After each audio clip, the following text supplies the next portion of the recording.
शरणं गच्छामि धम्मं शरणं गच्छामि संघं शरणं गच्छामि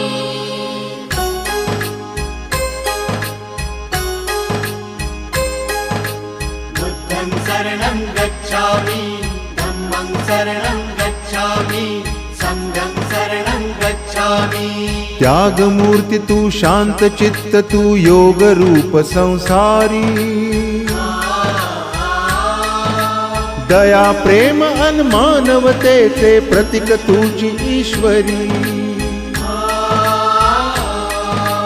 सिद्धमूर्ती सिद्धार्थ गौतम सकलांचा स्वामी